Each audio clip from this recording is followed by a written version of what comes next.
துஆக்களுடைய சட்டங்கள் என்ன, ஒழுங்குகள் என்ன, அது சம்பந்தமான ஹதீஸ்கள் என்ன, எப்பொழுது அங்கீகரிக்கப்படும், எப்பொழுது அங்கீகரிக்கப்பட மாட்டாது என்பது போன்ற செய்திகள், சிறப்பான நேரங்கள் என்ன, இவைகள் எல்லாம் நாம் என்ன செய்திருப்போம், படித்திருப்போம். அவைகளை மீட்டுவதாக இந்த தலைப்பு இன்ஷா அல்லாஹ் அமையாது. மாற்றமாக அப்படியெல்லாம் நம்ம விளங்கி இருந்த நாம் இன்னும் துஆவில் எம்மில் அதிகமானவர்கள் உயிரோட்டம் இல்லாமல் இருப்பதை காண முடியும். துஆ கேட்பதிலோ துஆவுடைய விஷயத்தில் ஒரு உயிரோட்டத்தோடு செயல்படுவதிலோ அதிகமானவர்கள் இல்லை என்பது உண்மை. துஆ கேட்கின்ற பொழுதே எம்மில் அதிகமானவர்கள் நாம் உணரலாம். அது கேட்காது விட்டால் அவ்வளவு நல்லதில்லை என்பதற்காக நிறைய பேர் துஆ கேட்கின்றவர்கள் தான் என்ன செய்யறாங்க, எங்கள இருக்கிற ஒரு முஃமினா இருந்து கொண்டு நம்ம துஆ கேட்காமிக்கிறது நல்லதில்லை என்றதுக்காக துஆ கேட்கக்கூடியவர்கள். அதுபோல ஒரு கிழமையா ஒரு வாரமாக எந்த துஆவும் கேட்கவில்லையே என்ற ஞாபகம் இன்றைக்கு ஒரு துஆ என்ன செய்வோம், நம்ம கேட்டுக்கொள்வோம் என்று சொல்லி கேட்கக்கூடியவர்கள். அதுபோல ரமலான் நம்ம துஆ கேட்காம இருப்பது அவ்வளவு நல்லதில்லை அப்படி என்று நினைத்து துஆ கேட்கக்கூடியவர்கள். இப்படி எல்லாம் இருப்பதை நீங்கள் பார்க்கலாம். துஆவில் கவனம் இல்லாமல் நாம் நிறைய இருக்கிறோம் என்பதற்கு இந்த தொழுகைக்கு பின்னால் பள்ளியிலே துஆ கேட்டுக் கொண்டிருக்கக்கூடிய தனிநபர்களுடைய அந்த துஆவுடைய ஈடுபாடில் கூட நீங்கள் என்ன செய்யலாம், கண்டுகொள்ளலாம். ஒரே நேரத்தில் ரெண்டு வேளை சிலர் செய்து கொண்டிருப்பார்கள். துஆ கேட்கிற நேரத்திலே, துஆ கேட்டுக் கொண்டிருக்கிற நேரத்திலேயே நம்ம விசிட் பண்ண வந்த நண்பர் எழுப்பி போகிறான்னு விளங்கிட்டா அப்படியே எங்களை துஆவை நடந்துட்டு கொஞ்சம் நிலந்து முடிச்சுட்டு வந்துடுற மாதிரி என்ன செய்வார்கள், துஆவிலே செய்யக்கூடிய நண்பர்களை நீங்கள் பார்ப்பீர்கள். அப்படின்னா இடம் ஒரு ஈடுபாடு இல்லை, இதையும் விட்டுறக்கூடாது, அவனை என்ன செஞ்சிடக்கூடாது, விட்டுவிடக் கூடாது என்கின்ற அப்படி ஒரு சிந்தனை பாங்கிலே துஆ செய்யக்கூடியவர்கள் நாம் நிறைய என்ன செய்கிறோம், பார்க்கிறோம். ஒரு ஈடுபாடு, அந்த துஆவிலே ஈடுபாடு இல்லாமை. அதற்கான காரணம் என்ன என்று சொன்னால் மிக முக்கியமாக ஒன்று துஆவை பற்றிய சரியான புரிதலின்மை என்பது ஒரு பகுதி. அதை தான் நான் இங்கே விளங்கப்படுத்த போகிறேன். இன்னொன்று காரணம் என்னன்னு சொன்னால் அல்லாஹு தஆலா ஒவ்வொரு ரிசல்ட்டுகளையும் இந்த உலகத்திலே ஒவ்வொரு தீர்வுகளையும் முயற்சிகளோடு படைத்திருக்கிறான். முயற்சி செஞ்சா தீர்வு கிடைக்கும், முயற்சி செஞ்சா அதனுடைய விளைவு கிடைக்கும்.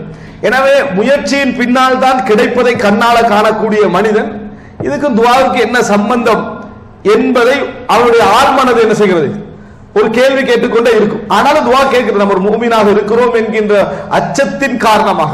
அல்லாஹ் தஆலா முஃமின்களுடைய சிஃபத்தை சொல்லுகிற நேரத்தில் கூட எம்மை அழைக்கின்ற பொழுது அல்லாஹ் தஆலா சொல்லி காட்டுகிறான், ரஹபன் வ ரஹபா.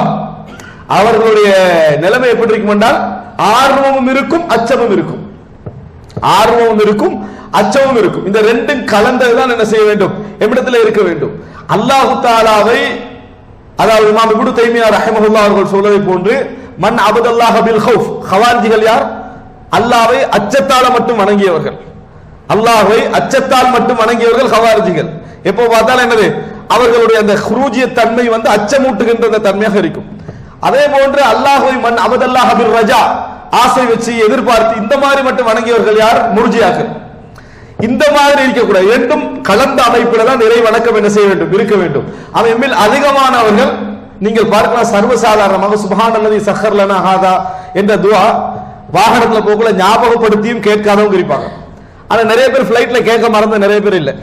பிளைட்ல ஏறிய பின்னால சுப்ஹானல்லதி சஹர் லனா ஹாதா கேட்க அந்த மறந்தவர்கள் குறைவு. குறிப்பாக அந்த அந்த இது காட்டுவாங்களே, எப்ப நீ மௌத்தாகினா எப்படி தப்பணும் அந்த மாதிரி காட்டுற நேரத்தில் குறிப்பாக என்ன செஞ்சுவாங்க, சுப்ஹானல்லதி சஹர் லனா ஹாதா அப்படின்னு அந்த துஆவை ஓதக்கூடிய நீங்க பார்க்கலாம். அப்ப நம்ம எதாவது அல்லாஹ் வணங்குறது தெரியுமா, அச்சம், பயம், இதனால இறைவனை வணங்கக்கூடிய தன்மை நம்ம சமுதாயத்தை நீங்க என்ன செய்யலாம் பாருங்க. இரண்டும் கலந்தால் தான் அந்த ஈமானுடைய சுவையை என்ன செய்யும், இருக்கும்.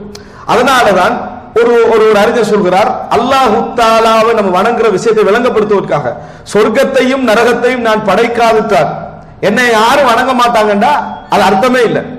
சொர்க்கம் படைச்சதுனால நீ வணங்குறாய், நரகத்தை படைத்ததுனால வணங்குகிறாய், இந்த ரெண்டும் இல்லாம நீ என்னை வணங்க மாட்டாய் என்பது ஒரு அர்த்தம் இல்லாத ஒரு வணக்கம்.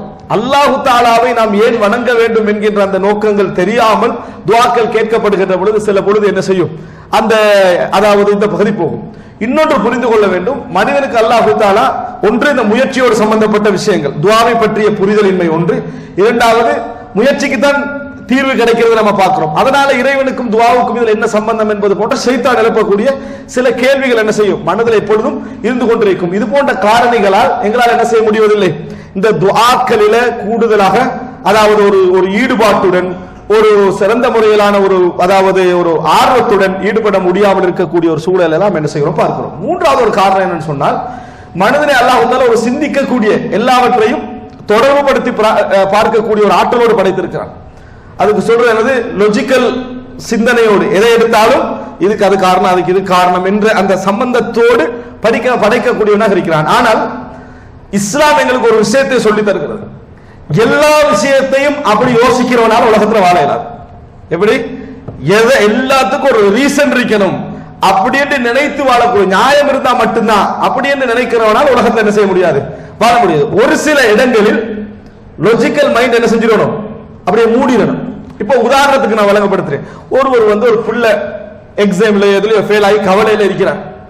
அவனை பத்தி உங்களுக்கு தெரியும், நல்லா படிக்கிறவன் இல்லை. இப்ப அவன் சொல்றாரு, பாருங்க இவன் ஃபெயில் ஆயிட்டான்டா, நீங்க என்ன சொல்ல வேண்டியது, இவன் ஃபெயில் ஆகாம வேற என்ன செய்வான், அப்படி சொல்றது நல்லதா? இப்போ உங்களுக்கு அந்த இடத்துல நீங்க லாஜிக்கலா திங்க் பண்ணீங்கன்னா என்ன ரிசல்ட் வரும், இப்படி போனா இப்படித்தான், இதுதான் ரிசல்ட்.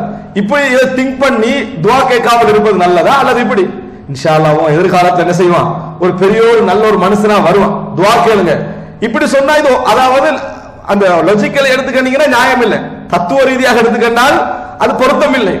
ஆனா அந்த இடத்துல நம்ம என்ன சொல்றோம், அல்லாஹ் தஆலா அவனை எதிர்காலத்தில் என்ன செய்யலாம், நல்ல ஒருவனாக வர வைக்கலாம். இதை ஒத்த இழந்து அதை யாரும் அங்கனிக்க அந்த அடிப்படையில் தத்துவமாக யோசித்துக் கொண்டிருப்பது கிடையாது. ஆனால் அந்த இடத்துல நான் தத்துவமா தான் யோசிப்பேன் என்றவனால நிம்மதியா வாழ முடியாது. அதே போல ஒருத்தர் என்ன செய்யறாரு, அதாவது இது மரணிக்கின்ற நோய், அந்த மாதிரி ஒரு நோயில் ஒருவர் இருந்து கொண்டிருக்கிறார். அவரை நீங்க விசிட் பண்ண போறீங்க, நீங்க எதை எடுத்தாலும் தத்துவமாகவே யோசிக்க கூடியவர் வைங்க. அந்த இடத்துல என்ன சொல்லணும், இது நீங்க கடைசி தான், இந்த இடத்துல நான் உங்களுக்கு துவா கேட்கலாம், உங்களுக்கு ஒரு துவா கேட்கலாம், ஆனா வாய்ப்பு இல்லை. நான் அர்த்தம் இல்லாம துவா கேட்டு வேலை இல்லை, எதையும் இஸ்லாம் சிந்திக்க சொல்லி இருக்குது. இப்படி அந்த இடத்துல பதில் சொன்னால் உங்களுக்கு எப்படி இருக்கும், நிம்மதியான வாழ்க்கை. உங்களுக்கு அதே வாழ்க்கை தான் வரும். உங்களோட சேர்றவன் ஒரு 10 பேர் எப்படி இருப்பா, உங்களுக்கு அதே மாதிரி துவா தான் என்ன செய்வான், சொல்லக்கூடியதா இருப்பா. ரசூல் ஸல்லல்லாஹு அலைஹி வஸல்லம் ஒரு ஆளுக்கு அப்படி துவா கேட்டாங்க. ரசூல் ஸல்லல்லாஹு அலைஹி வஸல்லம் அவர்கள் அபஸ தஹூர் இன்ஷா அல்லாஹ் சொன்னாங்க, உனக்கு குணமாகிரும். அவர் இருக்கக்கூடிய அவ்வளவு உச்சகட்ட ஒரு முதிய வயதில் அவ்வளவு பெரிய சோதனையில் இருக்கிறாங்க. லா பஸ தஹூர்னு சொல்றாங்க ரசூலுல்லாஹ். அவர் பார்த்து கேட்கிறாரு, தஹூர் நான் குணமா, அவருக்கு அந்த சிந்தனை வந்துட்டு தத்துவம். அப்போ நான் குணமாக போறேனா இல்ல, இது என்னது பல், அதாவது பல்ஹிய ஹும்மா தஃபூர், இது ஒரு கொதிக்கக்கூடிய காய்ச்சல், இது ஒரு கொதிக்கக்கூடிய காய்ச்சல். யாருக்கு, ஒரு இத்து போய் இந்த மாதிரி மரணிக்கக்கூடிய நிலையில் இருக்கக்கூடிய ஒரு ஷேகுக்கு, ஒரு வயோதிபருக்கு, துசீருல் குபூர், அவரை கபரை சந்திக்க வைக்கக்கூடிய காய்ச்சல் இது அப்படின்னு அவர் லாஜிக்கலா ரசூலுல்லாஹ் என்ன செய்றாரு, ரசூலுல்லாஹ் ஒரு துஆ கேட்டாங்க. அதுக்கு இவர் சொன்ன பதில் என்ன, இந்த காய்ச்சல் ஒரு நாளும் குணமாக போறது இல்லை, நேர கபருக்கு போகக்கூடிய காய்ச்சல் தான். ரசூல் ஸல்லல்லாஹு அலைஹி வஸல்லம் சொன்னாங்க, ஃபனஅம் இதன், அப்படியே ஆகட்டும்னாங்க. ரசூலுல்லாஹி ஸல்லல்லாஹு அலைஹி வஸல்லம் சொன்னாங்க, ஃபனஅம் இதன், ஏன்னா நீங்க தத்துவமா யோசிக்கிறவர் தானே, அதனால அப்படியே என்ன செய்யட்டும், ஆகட்டும் என்று ரசூலுல்லாஹி ஸல்லல்லாஹு அலைஹி வஸல்லம் அவர்கள் சொன்னார்கள் என்று பாருங்க.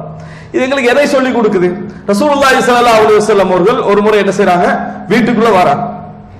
உங்களுக்கு தெரியும் ரசூல் ஸல்லல்லாஹு ஸைத் রাদিয়াল্লাহு அன்ஹு அவர்கள் ரசூல் ஸல்லல்லாஹு அலைஹி வஸல்லம் அவர்களுக்கு ஹதீஜா রাদিয়াল্লাহு அன்ஹா இருந்து கிடைக்கப்பட்டவர். பின்னர் ரசூலுல்லாஹ் விடுதலை செய்றாங்க. அவருக்கு உசாமா என்னது ஒரு பிள்ளை இருந்தார்கள். அப்ப ஸைத பத்தி அவர் அடிமையாக இருந்து விடுதலையாக இருந்ததனால அவரை பத்தி ஒரு சில மக்கள்கிட்ட காபிர்கிட்ட தவறான சில செய்திகள் அவரை பத்தி என்ன செஞ்சது இருந்தது, உசாமா அவருடைய பிள்ளை இல்லை, உசாமா রাদিয়াল্লাহு அன்ஹு அவர்கள் அவருடைய பிள்ளை இல்லை என்று தவறான செய்திகள் மக்கள் பேசிக்கிட்டு இருந்தாங்க.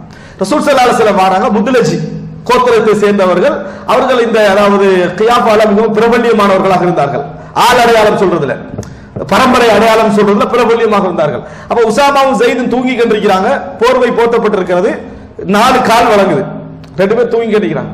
அவர் இப்படி விரல பார்த்தவர், அவருக்கு யாருன்னு தெரியாது, விரல பார்த்தவர் இந்த 2 காலும் இந்த 2 காலில் இருந்தா உருவாகி இருக்கணும் அப்படி என்னட்டார். ரசூலுல்லாஹி ஸல்லல்லாஹு அலைஹி வஸல்லம் முகமெல்லாம் கடுமையான மலர்ச்சி அடைஞ்சு சந்தோஷம் அடைந்து ஆயிஷா রাদিয়াল্লাহு அன்ஹா போய், நீங்க பார்க்கல என்ன சொன்னாருன்றவர், இந்த 2 காலும் இந்த 2 காலில் இருந்து வந்ததுன்னு சொன்னாருன்னு மிச்ச சந்தோஷமா ரசூல் ஸல்லல்லாஹு அலைஹி வஸல்லம் சொல்றாங்க. இந்த செய்தி என்ன சொல்லுது, ரசூல் ஸல்லல்லாஹு அலைஹி வஸல்லம் அவருடைய துறையை அங்கீகரித்தார்கள், அவருக்கு ஒரு திறமை இருக்கு என்ன செஞ்சாங்க, அங்கீகரித்தார்கள். ஆனா ரசூலுல்லாஹ்வுக்கு வழங்கல, இந்த கால் இருந்துதா இந்த கால் வந்துச்சு ரசூலுல்லாஹ்வுக்கு விளங்கிச்சா. இப்ப இந்த இடத்துல ஒரு நல்ல சிந்தனையாளர் தத்துவவியாளர் நம்ம பேசக்கூடியவர், அது இப்படி சொல்லலாம், உனக்கு என்ன ஆதாரம் இருக்கு இதுல அப்படின்னு கேட்கலாம். கேட்டா யாருக்கும் அந்த இடத்துல பதில் இல்லைதான். அப்படி கேட்டா என்ன நடக்கும், அது சரி நான் இதுக்கு அப்புறம் இப்படி எல்லாம் உங்களோட வீட்டுல எதுவும் சொல்ல மாட்டேன், அவர் போயிடுவாரு. யாரோட சந்தோஷம் போயிடும், இதர சந்தோஷம் தான் என்ன செய்யும் போகும். அப்ப ரசூலுல்லாஹி ஸல்லல்லாஹு அலைஹி வஸல்லம் ஒரு இஸ்லாமிய மார்க்கம் என்பது பகுத்தறிவு பூர்வமானது. அதே நேரத்தில் பகுத்தறிவு பூர்வம் என்றால் என்ன இடத்துக்கு வரைவிலக்கணம் இஸ்லாம் கொடுத்திருக்கு. பகுத்தறிவு பூர்வம் என்றால் என்ன என்பதற்கு வரைவிலக்கணம் இஸ்லாம் கொடுத்திருக்கிறது. இது துஆல உள்ள மெயின் பிரச்சனை என்னன்னு சொன்னால், எதை எடுத்தாலும் நம்ம கனெக்ட் பண்ணி என்ன செய்யறது, யோசிக்கிறது, தத்துவம். அந்த இடத்துல இந்த போன்ற 3 பிரச்சனைகளை எங்கள் சமுதாயத்தை நீங்க என்ன செய்யலாம், காணலாம். இப்ப இந்த தியரியை நீங்க புரிந்து கொண்டீர்கள் என்று சொன்னால், துஆ அங்கீகரிக்கப்படுவதில்லை ஏன் என்பதற்கு ஒரு சில துஆவோடு சம்பந்தப்பட்ட சில விஷயங்களை நான் உங்களுக்கு என்ன செய்றேன், விளங்கப்படுத்துகிறேன். என்னென்ன மாதிரி எல்லாம் நாங்கள் இந்த துஆவுடைய விஷயத்தில் இவைகளை சம்பந்தப்படுத்தி இருக்கிறோம், அந்த இடத்துல தான் நாங்கள் பிழைவிடுகிறோம் என்பதை உணரலாம். அன்புள்ள சகோதரர்களே, முதலாக ஒன்றை புரிந்து கொள்ள வேண்டும். துஆ தான் ஒரு முஃமினுடைய வாழ்க்கை. எப்படி துஆ ஹுவல் இபாதா, பிரார்த்தனை தான் வணக்கம் என்று ரசூலுல்லாஹி ஸல்லல்லாஹு அலைஹி வஸல்லம் சொன்னார். அப்ப ஒரு முஃமினுடைய வாழ்க்கை என்பது துஆ தான். ஒரு முஃமினுடைய வாழ்க்கை என்பது துஆ.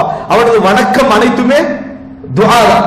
அவனது வணக்கம் அனைத்துமே துஆ அப்படின்னு ரசூலுல்லாஹி ஸல்லல்லாஹு அலைஹி வஸல்லம் அவர்கள் சொல்லி இருக்கிறார்கள். எனவே நம்ம எப்படி புரிந்து கொள்ள வேண்டும், நாங்க என்ன இபாதத்து செய்தாலும் சரி அது ஒரு பிரார்த்தனை தான். தக்பீர் கட்டி அதிலிருந்து சலாம் கொடுக்கும் வரைக்கும் என்ன செய்றோம், நம்ம கேட்பது எல்லாமே துஆ தான். என்ன செய்றோம், நம்ம அதுல கேட்கிறோம், கேட்பது எல்லாமே துஆ தான். கையேந்தி நம்ம கேட்டாலும் அதுவும் துஆ தான். ஹஜ்ஜுக்கு போனாலும் நம்ம கேட்பதெல்லாம், எந்த வணக்கத்தை நீங்கள் எடுத்துக்கொண்டாலும் இறைவனிடத்தில் நீங்க என்ன, உங்களோட உள்ளம் என்ன கேட்குது அதை செஞ்சுட்டு, யா அல்லாஹ் எனக்கு சொர்க்கத்தை தந்துரு, யா அல்லாஹ் எனக்கு சொர்க்கத்தை தந்து விடு, நரகத்தை விட்டு தூரமாக்கி விடு என்று உள்ள என்ன செய்யும், எந்த இபாதத்தை செய்தாலும் கேட்டுவிடும்.